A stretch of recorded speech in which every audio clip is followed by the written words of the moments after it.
start by talking about why you were on Maui in early August. What brought you there? What were you doing?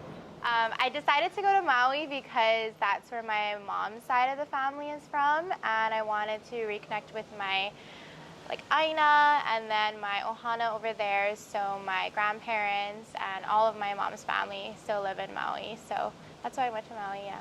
Where on Maui? They are from Keanai, which is a small peninsula halfway on the road to Hana. It's consisted of mostly taro or lo'i patches. So we own a bunch of lo'i kalo over there, and our family has just been passing it down through the generations. And that's kind of why I wanted to go into medicine, because my tutu man was a kahuna la'au lapa'au from Keanai, so he was a Hawaiian medicine practitioner, and he was also a taro farmer as well. So those are my two interests, and that's why I decided kind of to go into medicine and help my Hawaiian people. So you had that connection to Maui, that's why you chose. And what were you doing as part of the rotations? What was the everyday like for you? Yeah, so it would vary through every half day. We would go through OBGYN, family medicine, internal medicine, pediatrics, general surgery. And is this shadowing or hands-on? Hands-on precepting, we would see patients and then present them to our preceptor and come up with a plan together and kind of learn by doing. Perfect. Yeah. Josh, what brought you to Maui in early August? Same thing? So pretty similar. I grew up on Maui. It's where all my family is. My grandfather, my tutu man, has been a pediatrician on Maui for almost 50 years, and my father also practices medicine on Maui. So for me, when I had the opportunity to return to Maui as part of my third year at JABSOM, I was really excited to go home and start connecting with patients that my family had already taken care of often. So JABSOM has they call it the longitudinal program, or 6L is what many people used to know it by. And in that, we can have the opportunity to go to an outer island and get exposure to a bunch of different specialties all at the same time. So we can see how, if we go into primary care, we might see a patient with our internal medicine preceptor, and then the next day we could see them with our surgery preceptor and see how all of the different facets of medicine collaborate to provide centered care for our patients. And it's the same thing in terms of all of the experiences, surgery, all of that. Yeah, it's all the same. How long were you guys on Maui before the fires hit? 2 months, I think. 2 months? Yeah. 2 months. Oh, wow. Mm-hmm. Okay. All right, so you're well established. You knew what was going on. Then the fires happened on the 8th. What was that like? Where were you? Yeah, so Josh is staying with his family in Kihei, which is on the south side, and I'm staying mostly at the house that JABSOM provided, up country in Makawao. So the day before the fires, that's when fire started in Kula and in Kihei. So Lāhainā wasn't on our minds at all. I was closer to the Kula fires that seemed more severe at the time, so I evacuated really fast, even though it never came down to me, just out of concern for smoke inhalation. And then the next morning, Lāhainā had a small fire in the morning, and it said it was contained at 10:45. So I remember thinking wow, they contained that fire so quickly, and the Kula one is still going. It's been a day already, and then the Kihei one was still going as well. And then that's the last I heard of the Lāhainā fires. I thought it was contained. And then on Tuesday we just did our normal clinic schedule. I had pediatrics in Kihei, and I could see the Kihei fire from there as well. And then later that evening, more news about the Lāhainā fires came in, and that's where I was when it happened. So I asked my preceptors what we're doing the next day. And everyone from Kihei and everyone from Lāhainā, since I'm mostly with Kaiser, they had clinics out there. They all were told to come to the centralized Kaiser location, and that's where we regrouped in the morning to figure out what we're going to do about it. So yeah, that's where I was. What do you, Josh? So Tuesday was the day of the fire, right? But Tuesday day, we didn't know about Lāhainā. Yeah. There was nothing in the news, no texts from phones or anything. And That day I was in the hospital with my surgery preceptor, and he was pretty concerned about the kula one, so we were periodically checking up on that throughout the day.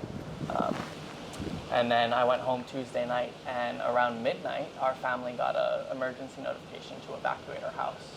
So we were pretty confused, like the Kihei fires, we didn't think were that close at the time. We thought, maybe there's still plenty of firefighters, but in an abundance of caution, we left. We were able to come back that next morning. But Wednesday morning is when the news broke to pretty much everyone. And at the time, we had no idea the extent of what had happened. There was no electricity, right? There was no cell. So I was just as in the dark as everyone else. But same as Ashley, that morning I had rotations with some of our Kaiser preceptors. And it was urgent care. Seeing people that had evacuated from Kula and starting to see some that had evacuated from Lāhainā. So it was the morning after then, on the 9th, where you really realized the scope of what had happened? I don't think that I truly understood the extent until maybe even Thursday or Friday, because I'd heard there were fires in Lāhainā, but the news wasn't necessarily, no one knew exactly how much had happened, that the whole town was gone, that Front Street was gone. Yeah, I think the difference is that Josh, is very smart, and he stays off of social media. But I have social media, and I'm really involved in like the different Native Hawaiian groups, especially Kako'o Haleakala, which is like a Native Hawaiian group on Maui. And they were reporting like live accounts and videos of people who were able to evacuate and share their stories. So I understood a little bit of the extent. And so everybody who could see that were trying to mobilize like the urgent care, but we weren't getting like as much people, right? Like the urgent care, because they were so stuck, or no one really knew like what kind of services we had to offer, because that day, that morning, they just called everyone on their clinic schedule to cancel. And then they just decided, let's just do like urgent care, everybody like hands on deck. And so, yeah, and then the day after that, we started going to the shelters with our preceptors. And then I think that's when we really saw the extent of it, like firsthand ourselves. Like we saw all the wounds and the burns, and just like the mental health extent of it too, like acute stress and how they were dealing with it and all of their family members. And it was hard to see everybody because most of the local people had family on Maui, and so they're not at the shelter. And those are the people who needed help, but they weren't coming out for help. So when we went into Lāhainā, that was like an important part about going in there. A lot of them were just scared to leave where they were. They didn't know if the roads would be closed or if they would be able to come back in if they went out to get like resources or donations. They didn't even want to go like a few minutes out to the Gateway Center where they were distributing donations, because they would have to drive past like the fire, and it was very traumatic for them. So we did a lot of house calls. We went to like hotel rooms, and just talked to anybody like at the beach parks. Would you say that the injuries that you treated during that time, you're going and doing the house calls, were different from what you saw in the immediate aftermath of the fire, like on the day after when they were coming in for urgent care? Was there any difference in the severity of the injuries? Yeah. Do you want to talk about the urgent care and shelters? So at least with the shelters, the urgent care, in the immediate days after, you were seeing a lot of burns, and the severe ones had come to Oahu to be seen at Straub, but there were so many that we were still seeing them on Maui, and a lot of people had burns on their arms, their feet. A lot of people fled on foot from Lāhainā, and that's very different than a usual physician appointment, right?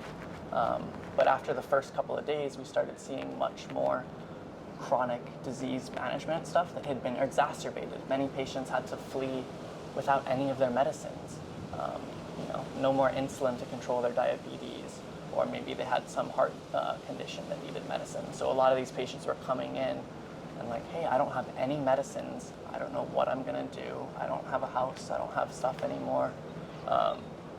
And those were the ones immediately impacted.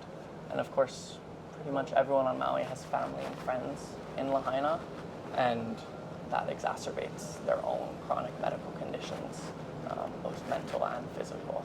So we're seeing that even more so as the time continues. So when you're doing the house calls, you're treating a myriad of issues. What were some of the things that you saw initially? Yeah, so when I went into Lāhainā, I went with a group called Mauna Medics. So it's a grassroots Native Hawaiian organization that originally organized on Mauna Kea to provide medical care. So when everything happened in Lāhainā, they all went over there.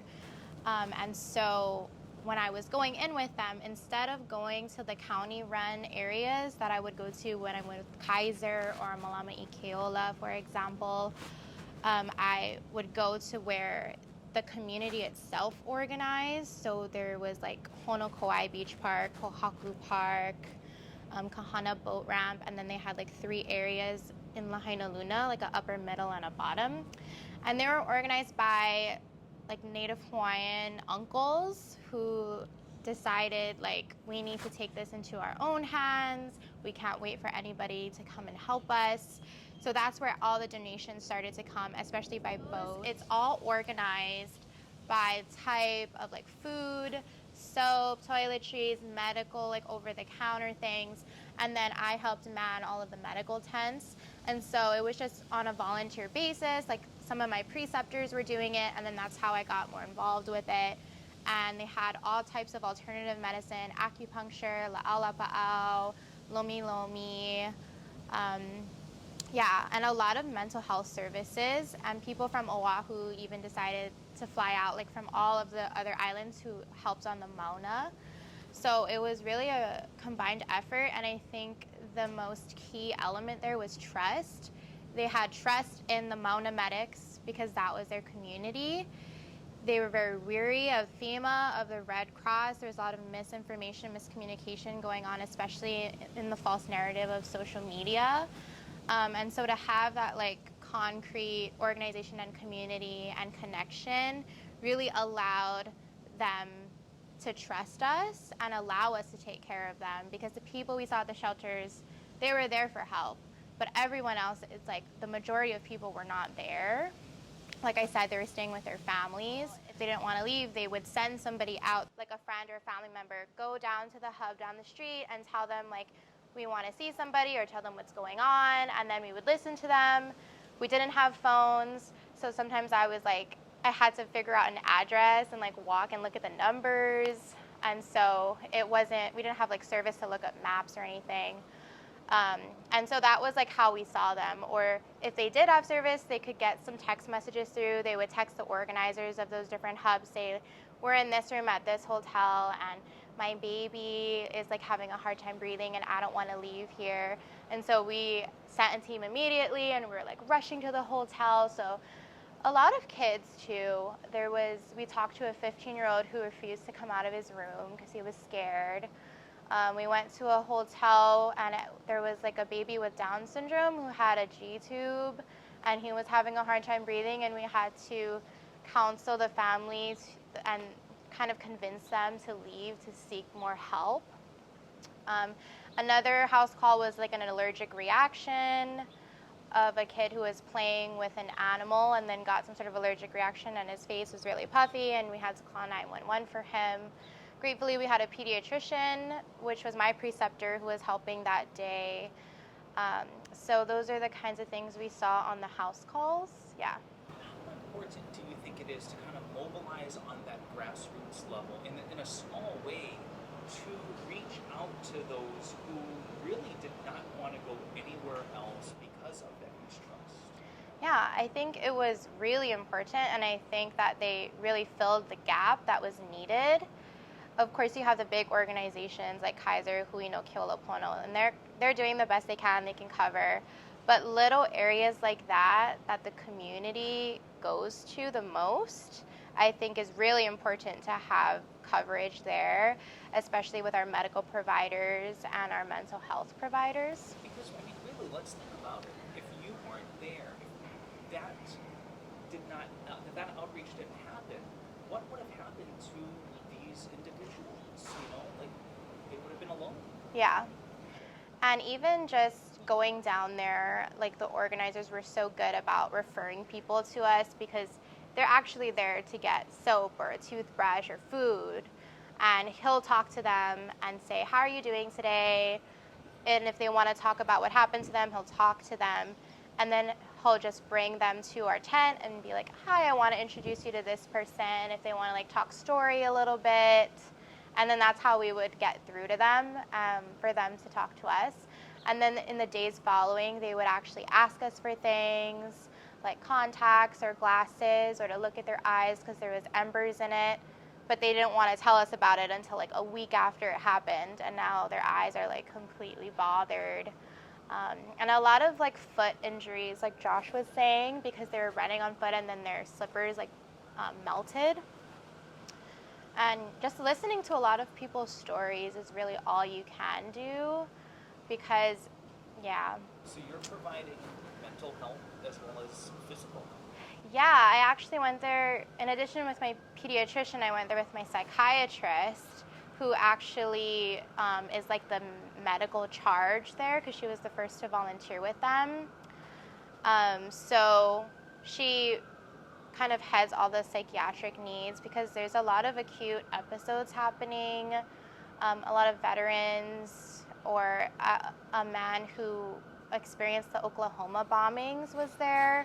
So he experienced a lot of PTSD, and we were just helping with that and just getting them medicine and talking to them. It was a lot of like medication refills for everyone, like we were talking about. And the medication refills itself was difficult too because if they weren't Kaiser, we'd have to call to request like a refill because it's too early to refill it. And the insurances are kind of giving an issue in the beginning with that. Is psychiatry part of the rotations that you guys do? Yeah, psychiatry. That's- I forgot to you're well mention that. equipped then. That's good. That's good. Josh, what did you do? So Ashley has been much more in Lāhainā side, and I've been much more on the other side of the island, both in the shelters and then focusing a lot on maintenance of chronic care for everyone else. So a lot of people, both who lived in Lāhainā and lived out, still have their routine doctor's visits. Some of them now no longer have homes, but they still have their doctor's visits. Some of them still do have homes, but loved ones that are gone. And it's really important that we still be there for them. So I've been still focusing on the chronic disease management side and helping my preceptors make sure that we are still there to care for, your hypertension, your diabetes, to make sure that that doesn't get out of control while the rest of life is just in disarray. Question for both of you, kind of going back a few days, because we were talking about like what you were doing in the weeks after, the days after. I want to kind of tap into your mindset. When you realized the scope of this tragedy, how bad it was, that okay, no longer am I going to be like a student with a preceptor. I'm actually going to pivot to do like hands-on care. What was that something that you thought about in the moment at all, or it's just like I just did it? I don't think there really was too much time to think. At least I wasn't on social media, so for me, I didn't understand the scope of anything until next morning wake up and they said, hey, this is what's happening, this is what you're doing. And so we went out and we just started doing it. And eventually, as news started to report more, I started to understand the scope of the devastation, and it's devastating, right? There's nothing more to say about that. I think for me, it came from my cousin who was living in Lāhainā for 15 years. He was a DJ at some bars in Lāhainā, and he was living right on Front Street. And he contacted us that he just got out with his car, his laptop, and his shorts that he had on, like no slippers, no shirt, lost his house. So for me, it became more real when I knew somebody affected by that. And then one of our preceptors are actually hosting like a family, a Lāhainā family in their home. And they talked to us and told us their story. And thinking about all of the families and the children kind of got to me as well. I know another family who was able to get out, but there was a lot that didn't. And I know there's a lot of survivor guilt going on, because in these hubs, it's amazing like how much they take care of kids. You might have seen the pictures of like Rapunzel singing to them, where they're doing like face painting and art, and there's like free hugs from dogs. And so I just heard a story from a mom who said like watching her kids like run around and play just like brought tears to her eyes, because she knows a lot of kids are not right now. So yeah, that part's really sad and made it really real for me. What does it mean to both of you to be able to provide this much needed assistance to the people on an island that you are so connected to? It means everything to me. Although I didn't grow up on Maui, I went back quite often to visit my mom's side of the family. And just knowing the connection that Hawaiians have with the land and the devastation that it caused, especially of Moku'ula. Lahaina was known as like the land of the ali'i. A lot of the ali'i went to Lahaina Luna. It was like the capital of Hawaii, and where the King Kamehameha III lived, with a lot of fish ponds, a lot of like great cultural history, and even a burial ground for Princess Lāhainā, Liliha.